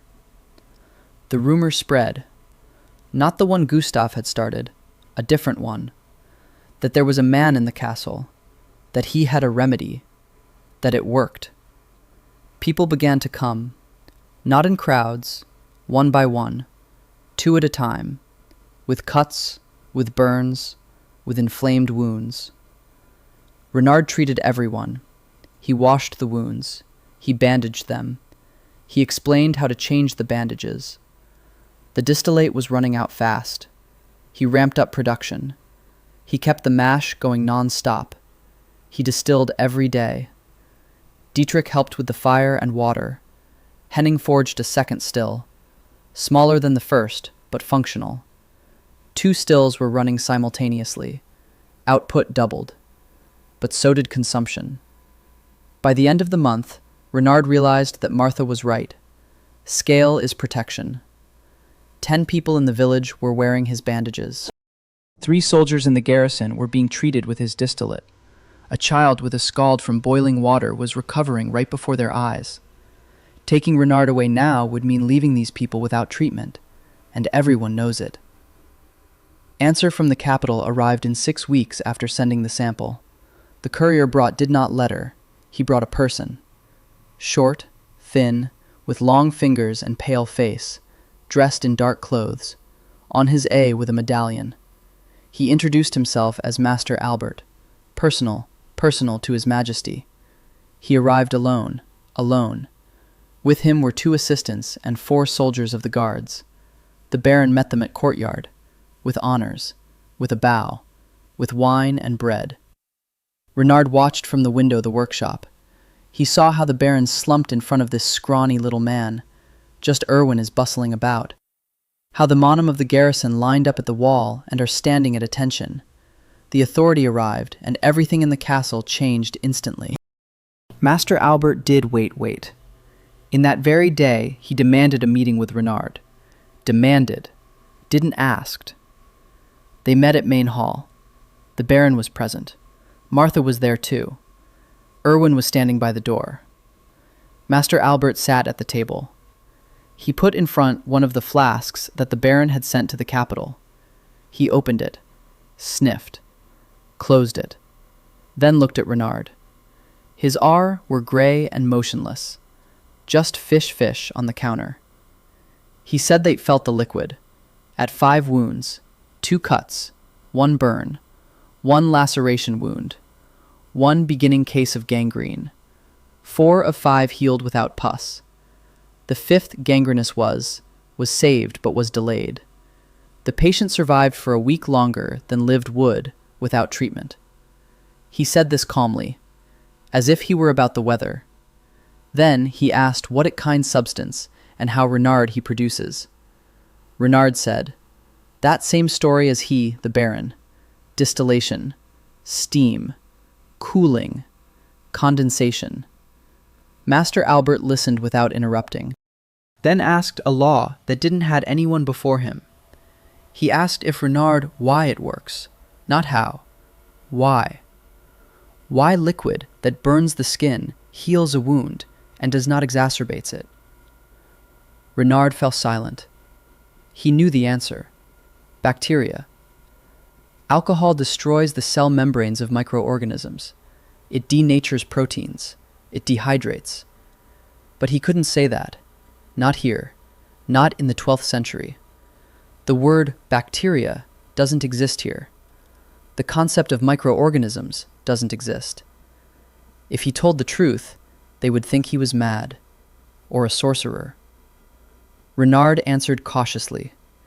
He said that, according to his observations, decay was a process triggered by something invisible, something found in dirt, in the air, and on dirty hands. Distillate destroys this invisible thing. He doesn't know exactly how, but he sees the result. Master Albert looked at him for a long time. Then he said one word. Interesting. He didn't call it heresy. He didn't call it madness. He said, interesting. Renard realized that he was not dealing with an ordinary medieval physician. Master Albert was an educated man. Perhaps he had read the works of Arab scholars. Perhaps he knew of the works of Ibn Sina or Al-Razi. Perhaps he had experimented himself. That made him more dangerous. A foolish enemy is predictable. A clever enemy adapts. Master Albert demanded to inspect the workshop. Renard showed him 2 apparatuses, cauldrons, tubes, barrels of mash, shelves with flasks. The master examined every detail. He touched the copper. He sniffed the mash. He watched the distillate drip. His assistants took notes. Everything. Every word Renard spoke. Every dimension. Every distance. Renard watched as they drew a diagram of the apparatus on parchment, an exact one, with dimensions. They were copying his invention right before his eyes. There was nothing he could do. To refuse the royal physician meant refusing the king. Then Master Albert demanded to examine the patients. Renard led him through the infirmary, showed him the wounded. He showed him the bandages. He showed him the healing wounds. The master looked. He nodded. He didn't praise. He didn't criticize. He was simply gathering information. That evening, Master Albert dined with the Baron. Renard wasn't invited. He sat in the workshop and waited. Dietrich brought him bread and cheese, and news. The master spoke with the Baron about supplies. He wants distillate for the royal court. A lot. Regularly. Every month. 10 jugs. Renard did the math. 10 jugs is his entire monthly output. If he gives everything to the capital, there will be nothing left for the castle, for the infirmary, for the people he treats. The next day, Master Albert came to see Renard, alone, without assistance, without soldiers. He sat down on a bench, folded his hands in his lap, and spoke in a different tone, quiet, almost friendly. He said he saw an extraordinary mind in Renard, that such a man deserved better than a shed at the castle of a country baron, that he would be welcome at court, that he would be given a real workshop, a large one, with assistance, with copper and glass, with the king's protection. Renard understood. This was an offer he couldn't refuse. Like the baron's offer, only on a larger scale. The baron had offered a workshop in the castle. The king was offering a workshop at court. The essence was the same. Renard was becoming a resource. Only the cage is bigger. Renard said he was grateful, that the offer was generous, and that he needed time to think. Master Albert smiled, a thin, dry smile. He said Renard had 3 days. Then the master would leave, and Renard's answer would go with him, one way or another. Renard left the workshop. He crossed the courtyard, climbed the castle wall, looked down. The village, the fields, the forest on the horizon, the mill somewhere over there behind the trees. 3 days. In 3 days, he had to find a way not to go to the capital and not to offend the crown, not to lose what he had built here, not to give up the recipe, not to become someone else's property. He stood on the wall and thought. In the evening, Martha approached him. She stood beside him, silently. She looked at the same horizon. Then she said she had overheard his conversation with the master. The castle walls are thin. Renard asked what to do. Martha replied that there was one way, the only one that involves neither escape nor submission. Renard turned to her. She said he had to become more valuable to the crown here than in the capital. If he left, he would be just one of the court physicians, useful, but replaceable. The magister's assistants had already sketched out the apparatus. In a month, they would assemble their own. In 2, they would begin production. Renard would become unnecessary in the capital in 6 months. But if he stayed here, and if shipments from here continued uninterrupted, and if the quality remained high, then he would become a source. Not a worker, but a source. A master who doesn't need to be supervised, who works on his own, who is more useful from a distance than under supervision. Renard listened. There was logic in her words, cold and clear as a winter stream. But he understood that arguments alone weren't enough. Master Albert isn't a fool. He needs something that can't be copied, something that only Renard has. And then it dawned on him. Fractions. Head fractions and tail fractions. Methanol and fusel oils. Dividing the distillate into parts. The master's assistants sketched out the apparatus, but they don't know the most important thing. They don't know that the first drops are poisonous, that the last drops are dirty, that only the middle run is usable. They'll assemble the apparatus, distill the wine, obtain a liquid, and that liquid will contain methanol, which blinds, which kills. They don't know this, and Renard didn't tell them. Renard hadn't slept all night. He sat in the workshop and thought. The plan took shape piece by piece. In the morning, he asked Irwin for a meeting with Master Albert, not in the hall, in the workshop, on Renard's turf. The master arrived an hour later, alone. He sat down on the same bench, folded his hands, waited. Renard didn't start with a refusal. He started with a question. He asked if the master had tasted the sample he'd received. The master said yes, that the liquid burned his throat and went to his head harder than any wine. Renard nodded. Then he asked if the master had tried to produce something similar himself. The master hesitated. Then he admitted that his assistants had already begun assembling the apparatus according to the sketched diagram, in the capital, on his orders. Renard wasn't surprised. He'd expected it. Then he did something the master hadn't expected. He told the truth. Not all of it, but enough. He said that the distillation process yields not 1 liquid, but 3. The first portion of drops is poison. It contains a substance that destroys the eyes and the brain. A person who drinks it goes blind within days, or dies. The last portion of drops is filth, heavy substances that cause headaches, vomiting, and convulsions. Only the middle portion is safe. Only it is suitable for treatment and for drinking. Master Albert did not move. His face remained impassive. But Renard saw the knuckles of his folded fingers turn white. He understood. His assistants are assembling the apparatus. They will distill the wine, they will obtain a liquid, and if they do not know about the fractions, they will give this liquid to someone at court, perhaps a sick person, perhaps to the king himself, and that person would go blind, or die. Master Albert, the royal physician, would bring poison to the court disguised as medicine. His career would end, his life, perhaps, as well. Renard wasn't threatening. He was simply stating the facts, calmly, like a teacher to a student. Then he offered an alternative. He would stay here, in the Baron's castle. He produces the distillate. He sends the finished product to the capital. safe, tested, regularly, 10 jugs a month, as the master requested. In return, the master does not take him to the capital. He does not attempt to replicate the process without his involvement, and he acknowledges that Renard is the only reliable source. The master was silent for a long time, a very long time.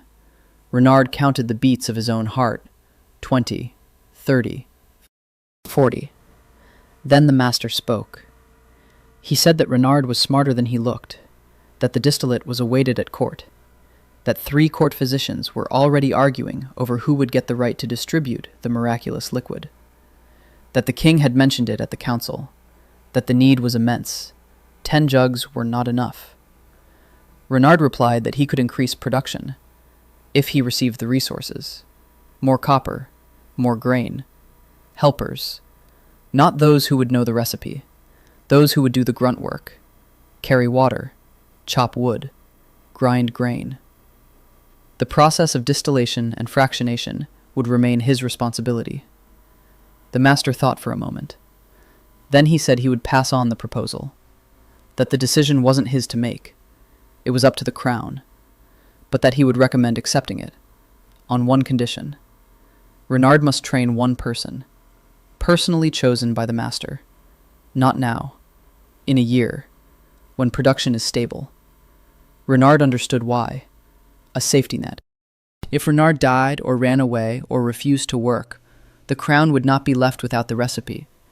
It was reasonable and dangerous. But a lot could change in a year. Renard agreed. They did not shake hands. Master Albert was not the type to shake hands with vagabonds. He nodded, stood up, and left. The next morning, the master and his men left.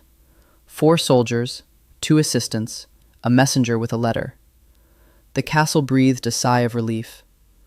The baron squared his shoulders. Irwin stopped fussing. The garrison soldiers relaxed. Renard stood at the gate and watched as the procession disappeared behind the hill. Martha stood beside him. She asked what he had told the master. Renard told her. About the factions. About the poison in the first drops. About the offer to stay and supply them. Martha listened. Then she said it had been risky, that the master might have gotten angry, that he might have ordered the soldiers to take Renard by force. Renard replied that the magister wasn't a fool. Taking Renard by force meant getting an angry prisoner who might deliberately give poison instead of medicine. No one wants a doctor like that at court. A free and contented master working far from the capital is safer than a prisoner in the palace dungeon. Martha nodded. Then she said something that Renard remembered for a long time. She said that he thinks like a merchant, but he must start thinking like a lord. A merchant protects his goods. A lord protects his territory. Goods can be stolen. Territory is harder to steal. Renard didn't immediately understand what she meant, but he remembered. After the departure of the magistrate, 10 days Renard was working. 2 machines produced a steady consistently. Henning forged the 3rd cauldron, a smaller one, for experiments. Renard began trying various ingredients. Barley wort produced strong, clear product. Apple yielded softer and more aromatic. Grape was the best in taste, but the grapes was expensive. Plum had a strange aftertaste that disappeared after the 3rd distillation. Renard recorded the results.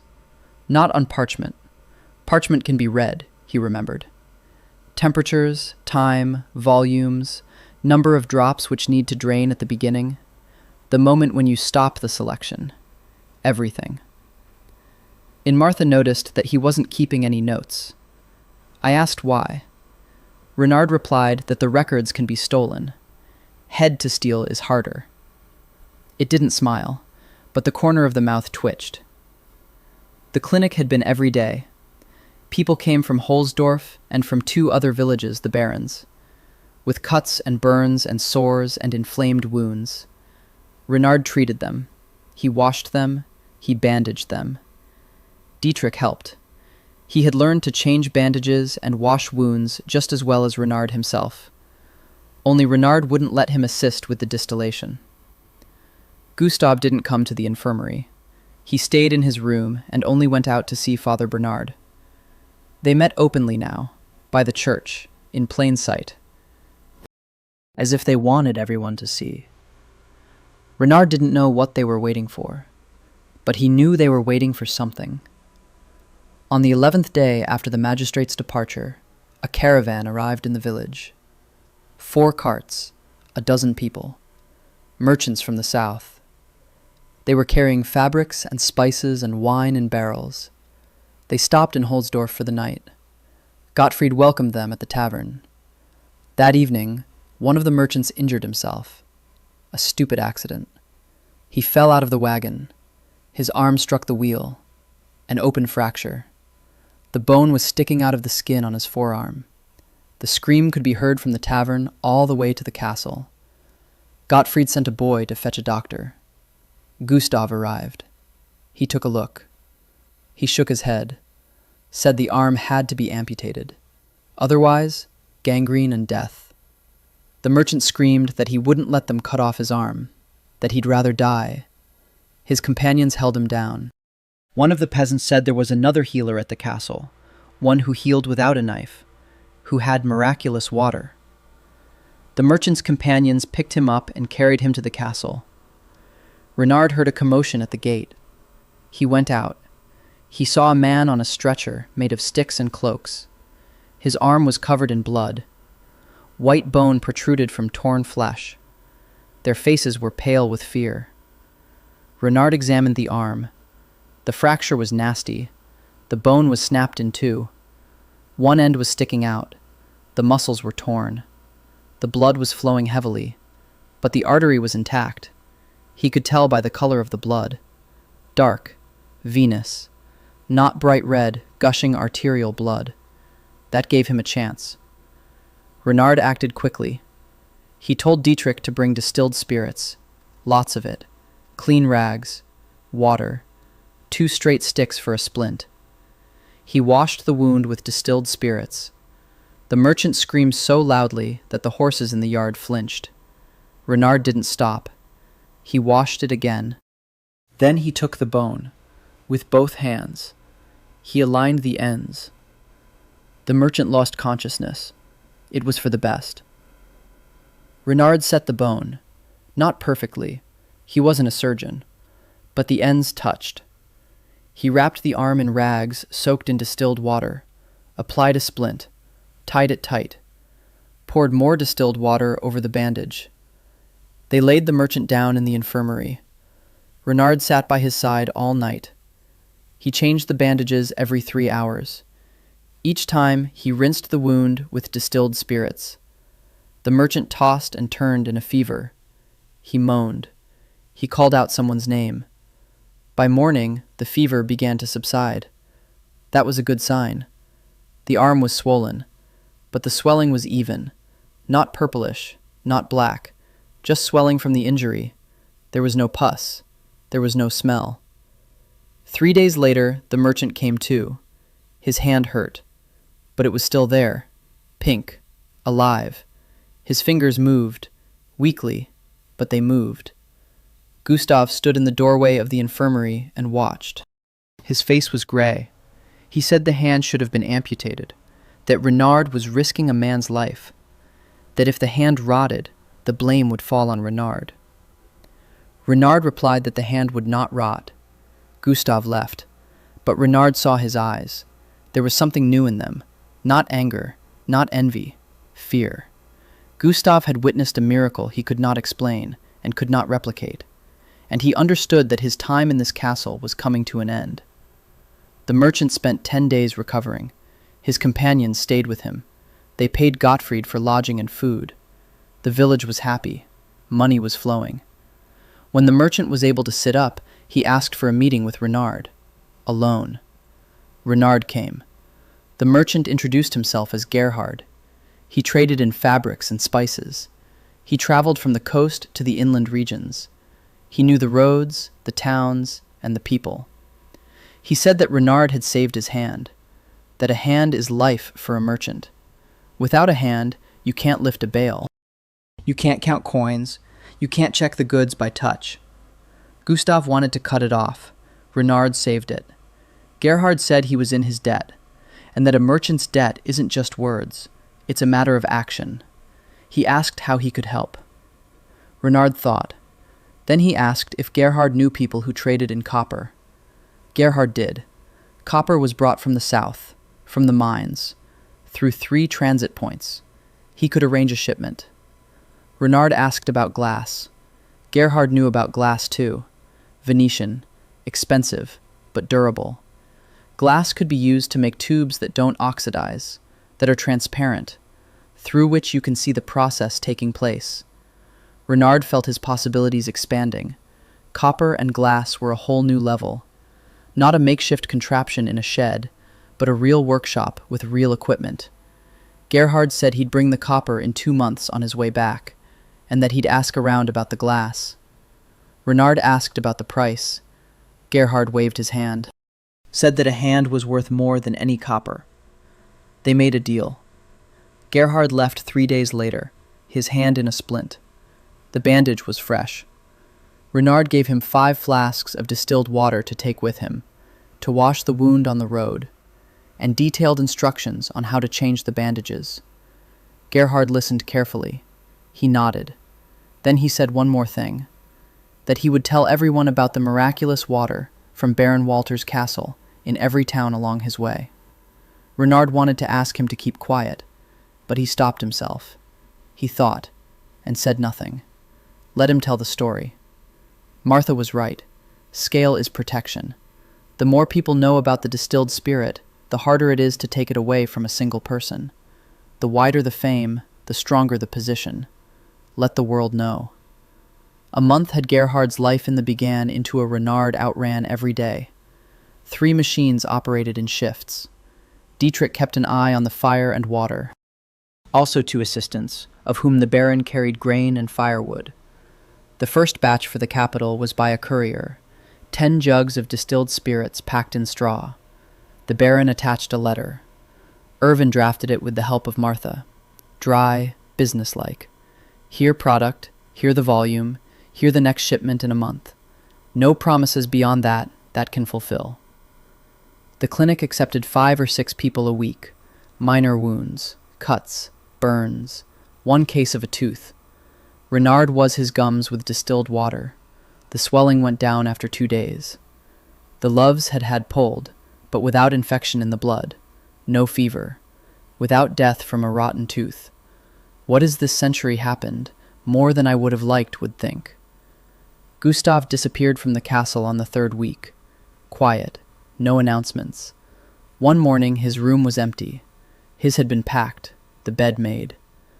Irvin said that Gustav had to monastery, to the Benedictines, to those very to whom served Father Bernard. Renard received the news calmly. But inside, something shrunk. Gustav didn't know that person who leaves in silence. He is who leaves to return with refreshments. The monastery is not just a church. It is power, land, money, people, connections with the bishop, connections with Rome. If Gustav convinces the abbot that the distillate is a threat to church order, then the trouble won't come from just one old doctor. It will come from an institution that is 200 years old and has survived kings, wars, and the plague. Renard told Martha. She wasn't surprised. She said she'd been expecting this, that Father Bernard had written to the monastery a month ago, that Gustav had simply joined what had already begun. Renard asked what to do. Martha said they needed to think 2 steps ahead. The church doesn't attack openly. It won't send soldiers. It will send words. An accusation of heresy, or a demand to consecrate the apparatus, or a proposal to transfer production under church control. Every option leads to the same thing: the loss of independence. Renard asked if there was a way to negotiate. Martha replied that there was. 1. We need to offer the church what it wants most of all: a miracle. If the distillate is a miracle of God, then the church is not the enemy. The church becomes a partner. It consecrates the product, calls it holy water, takes a share for itself, and protects production from everyone else. Because holy water is its domain, no one but the church has a right to miracles. Renard objected. If the church calls the distillate holy water, then anyone who tries to repeat the process without a blessing becomes a heretic. It's a monopoly, the harshest possible. Martha nodded. She said that was exactly right, and that the choice was simple. Either the church's monopoly with Renard inside, or a charge of heresy with Renard at the stake. There is no third option. Renard was silent. He understood the logic. In this world, the church does not offer partnership. It offers submission or destruction. And submission is safer. But he couldn't agree right away. Because if the church declares the distillate holy water, the knowledge of distillation will die with him. No one will study the process. No one would improve it. It would remain a ritual, a secret behind the monastery walls. But Renard wanted the knowledge to live on, for people to understand the principle, so that in a generation, every village would have its own apparatus, so that wounds would be healed everywhere, not just where the consecrated cube stood. Martha looked at him intently. Then she said he was an idealist, and that idealists don't live long in this century. Renard didn't argue. A week after Gustave's departure, a guest arrived at the castle, on horseback, in a monk's robe, but not a poor wandering monk. The robe was made of fine fabric. The horse was well fed. The saddle had silver trim. It was Brother Sebastian, the assistant to the abbot of the Benedictine monastery. He had come alone, without guards, which was a message in itself.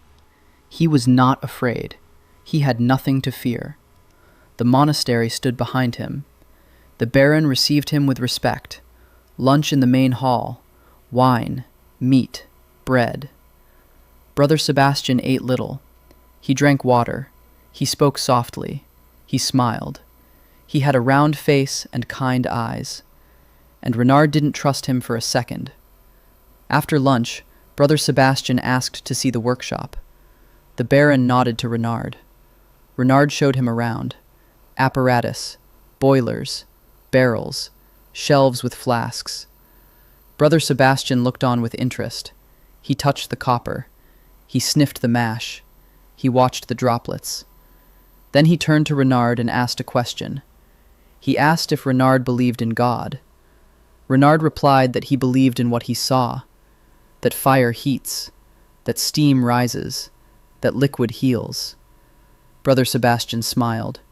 He said that wasn't an answer to his question, but that the answer suited him. Then he got down to business.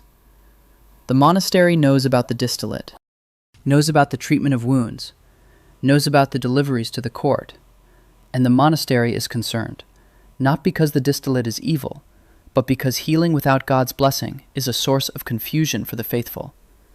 People start asking why they should pray if they can just pour something on a wound and it will heal. This undermines faith, and faith is what order is built upon. Renard listened. Brother Sebastian spoke gently, but his message was firm. The monastery proposes the following. The apparatus will be consecrated.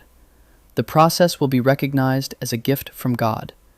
The distillate will be called aqua sancta, holy water. A portion of the production will be given to the monastery for the treatment of pilgrims and the poor. In return, the monastery will provide the church's protection. No one will accuse Renard of heresy. No one will demand that the apparatus be destroyed. The church would serve as a shield. Renard asked what portion. Brother Sebastian said a third. A third of the entire output, monthly, free of charge. Renard did the math in his head. 10 jugs go to the capital. If he gave a third to the monastery, he'd have to produce 1.5 times as much. That meant more grain, more firewood, more work, or a fourth machine, or a fifth. He didn't say yes or no. He said he'd think it over. Brother Sebastian nodded with that same gentle smile. He said Renard had time, 2 weeks. Then the monastery would make a decision, with him or without him. He left the next morning. Renard stood in the courtyard and watched him go. Now he had 3 masters: the baron to whom he owed his workshop, the crown to whom he owed his supplies, and the church that wanted 1/3 of the production and control over its meaning. 3 powers, 3 interpretations of his work. The baron sees a commodity, the crown sees a resource, the church sees a miracle, and each wants to own it. Renard thought for 3 days. He sleep. Almost didn't. I was in circles around the workshop. Martha came every evening. They talked, they argued. Renard was weighing options and dismantled them one after one. Accept the offer from means to surrender control over meaning. Distillate will cease to be a craft and become a ritual. Knowledge will die. To refuse is to gain an enemy with more resources and more patience than any baron. The monastery thinks in decades. It can wait. It can wear you down. It can undermine the foundation so that you won't notice until the roof collapses. On the 4th day, Martha said something that turned his thinking upside down. She said he was looking at the situation the wrong way. He thinks he's choosing between the church and freedom. In reality, he's choosing between one cage and another. There is no freedom. Not in this world. Not for a man without a name and without land.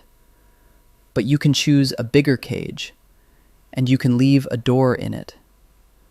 Renard asked what she meant. Martha explained. Accept the monastery's offer, but not entirely. Change the terms. Not 1/3 of the produce, but a tithe. Not the church's monopoly on interpretation, but joint patronage. The baron and the church together. 2 shields instead of 1. And, most importantly, not the consecration of the apparatus, but the consecration of the product. The difference is enormous. If you consecrate the apparatus, then only that specific apparatus can produce holy water.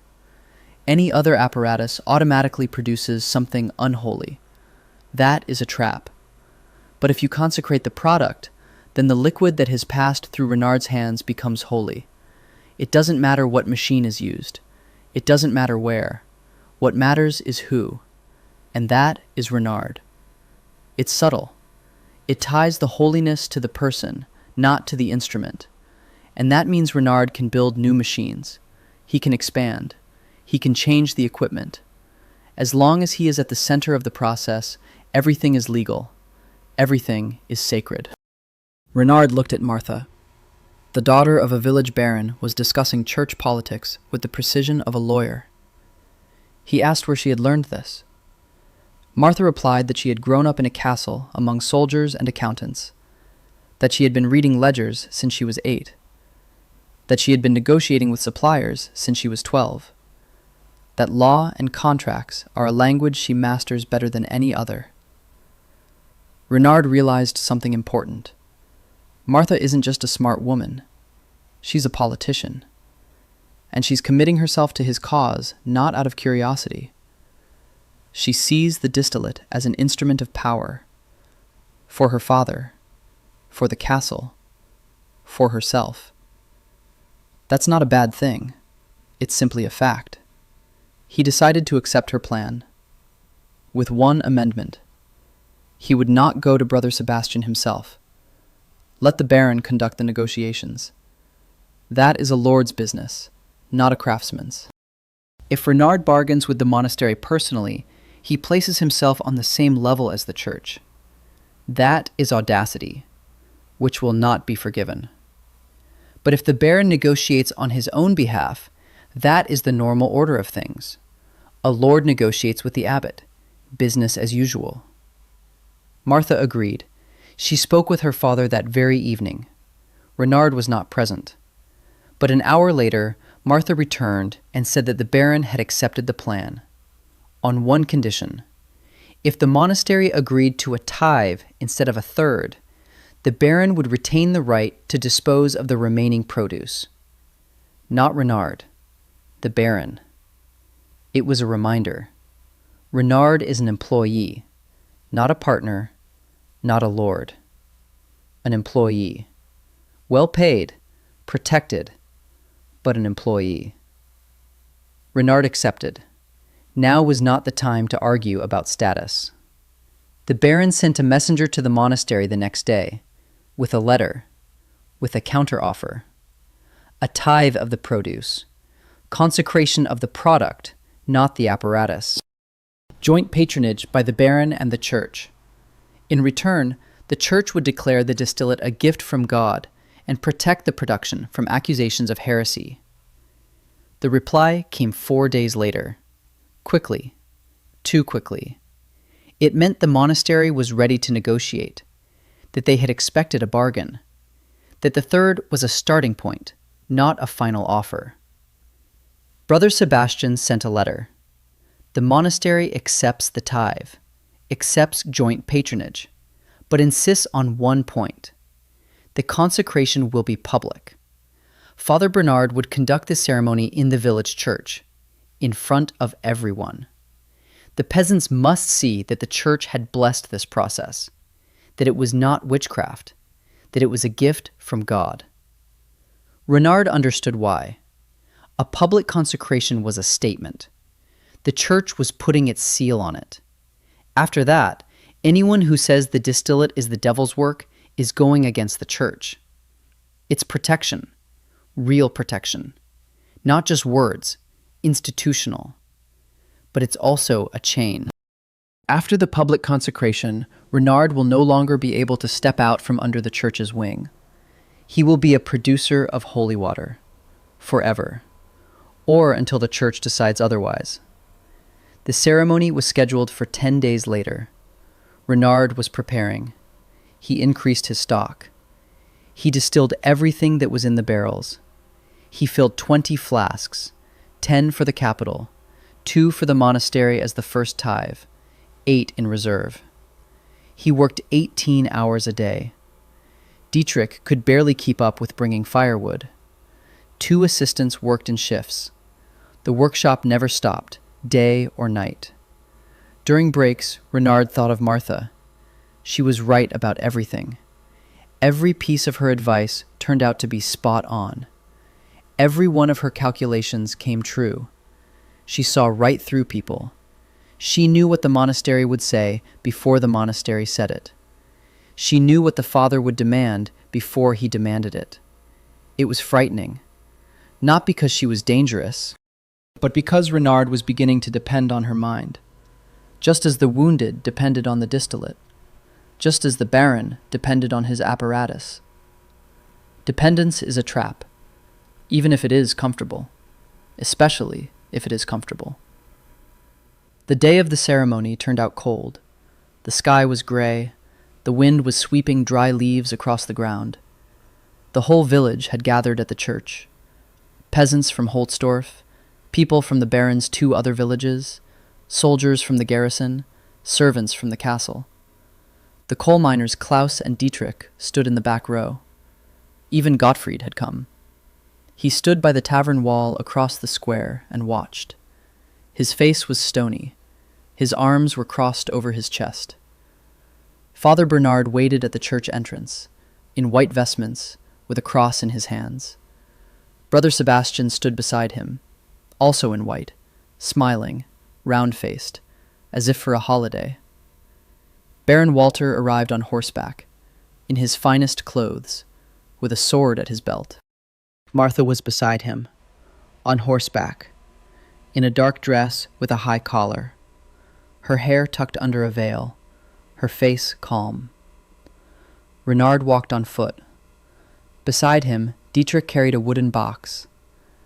In the box were 10 flasks of distilled spirits, pure, clear, distilled 3 times, the best he could do. The ceremony was brief.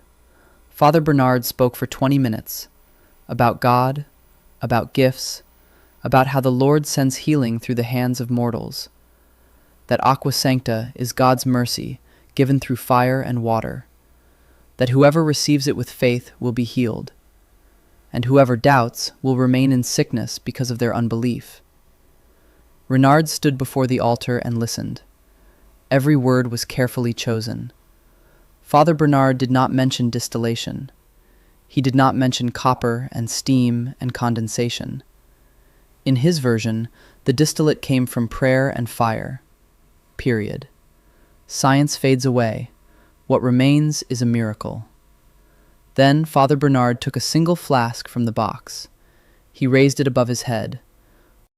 He said a prayer. He made the sign of the cross. He put it back.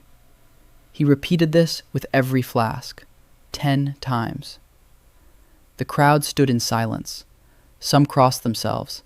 Some whispered prayers. An old woman in the front row was crying. Renard looked at their faces.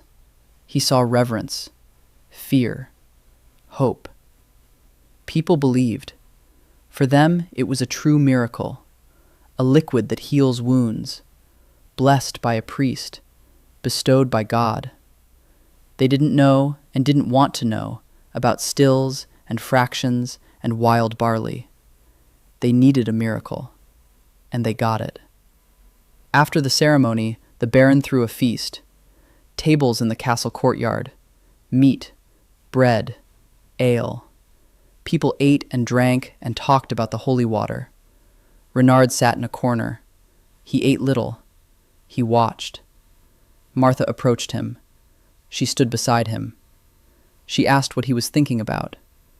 Renard replied that he was thinking about how quickly truth turns into myth, that he had stood in the church and listened as his work was turned into a fairy tale, and that the strangest thing was that it worked. People believe, and belief makes them submissive, obedient, manipulable. Martha said that was the essence of power, not in swords, not in walls, in the story people are willing to accept. Whoever controls the story controls the people.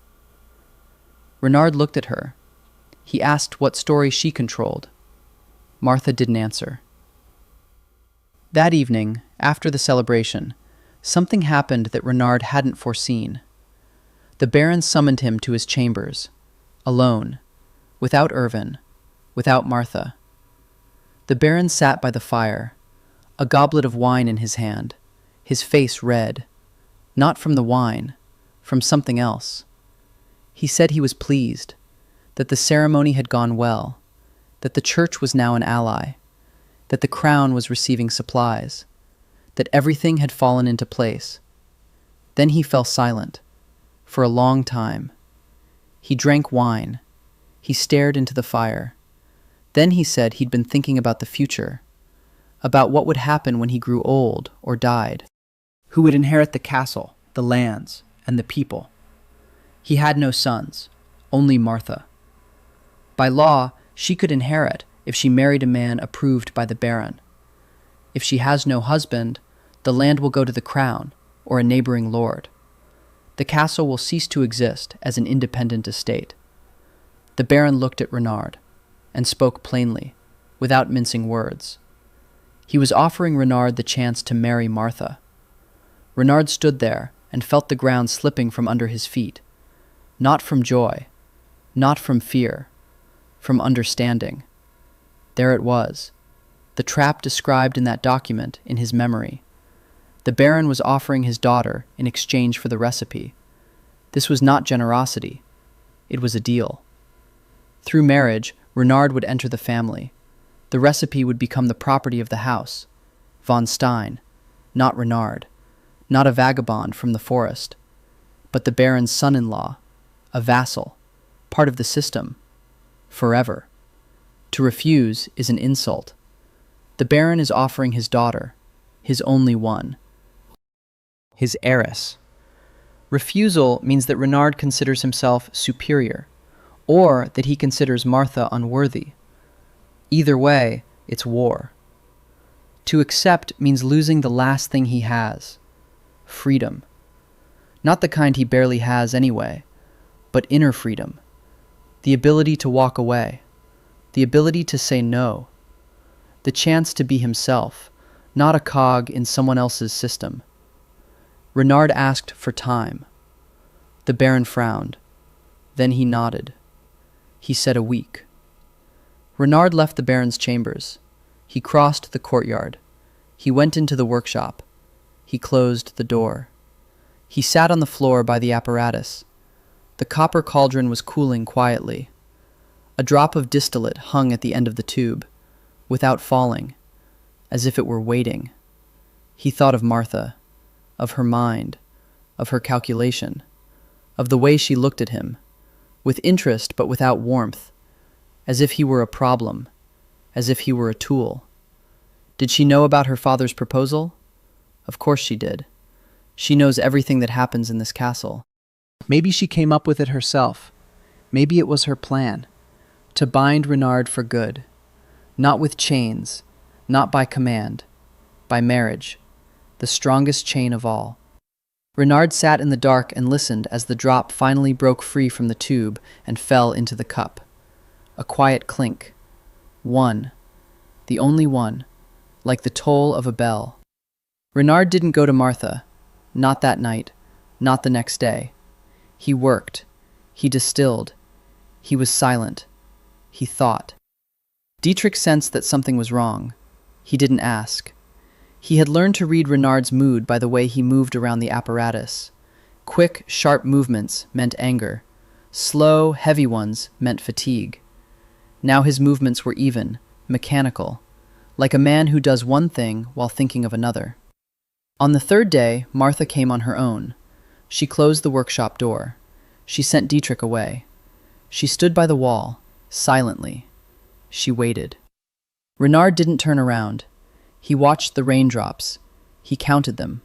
1, 2, 3. Finally, he spoke. He asked if she knew. Martha replied that she did, that her father had spoken with her before speaking with Renard, that she had no objection. Renard asked why. Martha paused. Then she said there were 3 reasons. The first was practical. The castle needs a male heir, or at least a husband for the heiress who can wield a sword and run the estate. Renard is no knight, but he is smarter than any knight her father could find in the region. The second is strategic. If Renard becomes a member of the family, the recipe is protected, not by a contract that can be broken, not by an oath that can be forgotten, by blood, by kinship. Family is the strongest structure in this world, stronger than the law, stronger than an oath. The third reason. Martha fell silent. Renard turned around. She was looking at him. For the first time ever, he saw something other than calculation in her eyes. Something else. She said that the third reason had nothing to do with strategy, and that she didn't want to talk about it. Renard understood, or decided he understood. He turned back to the machine. Silence hung heavy for a long time. Then he spoke. He said he saw a trap, that through marriage he would lose the right to leave, that the recipe would become the family's property, that he would cease to be himself and become a function, the heiress's husband, the producer of holy water, a vassal of the Baron, who is also his father-in-law. Martha listened without interrupting. Renard said there was one thing he could not accept. If he married, he wanted one condition. The recipe would remain in his head. He would not pass it on to anyone. Not to the Baron, not to Martha, not to future children. As long as he lives, the recipe belongs to him. If he dies, the recipe dies with him. This is his only guarantee, his only insurance. As long as the recipe is in his head, it cannot be replaced. It cannot be thrown away. It cannot be killed. Because to kill him is to kill the production. Martha didn't answer right away. Then she said that this was a cruel condition, that he's making the entire castle dependent on a single life, that if he breaks his leg, or drowns in the river, or catches a fever, everything will collapse. Renard said that's exactly why they'll protect him. Martha looked at him for a long time. Then she said he's a quick learner, that 6 months ago he was a vagrant with a pot, and now he bargains like a lord. Renard replied that he had a good teacher. Martha didn't smile, but the corner of her mouth twitched. She said she would speak with her father, that the condition would be accepted, because the Baron had no choice. Renard is the only one who knows how to do what he does, and everyone knows it. She left.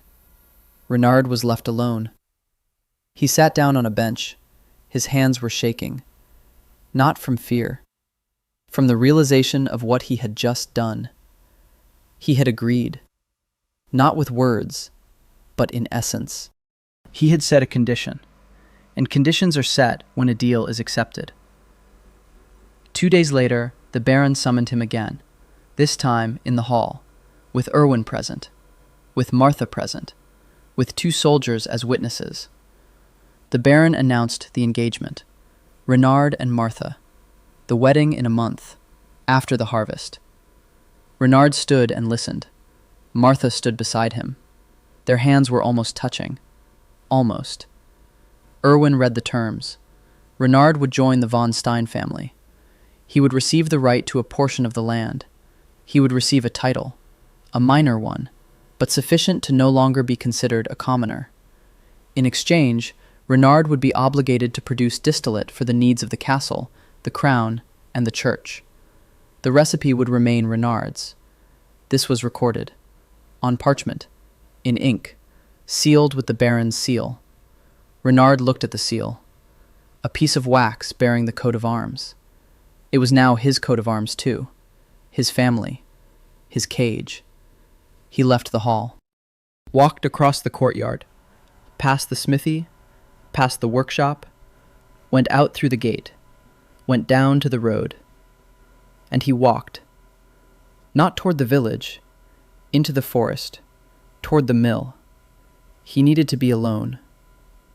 It was quiet at the mill, dusty, cobwebs in the corners. Exclusive videos, story continuations, and bonus content are already available on Patreon before YouTube, so check the link in the description for early access to all new recaps and continuations.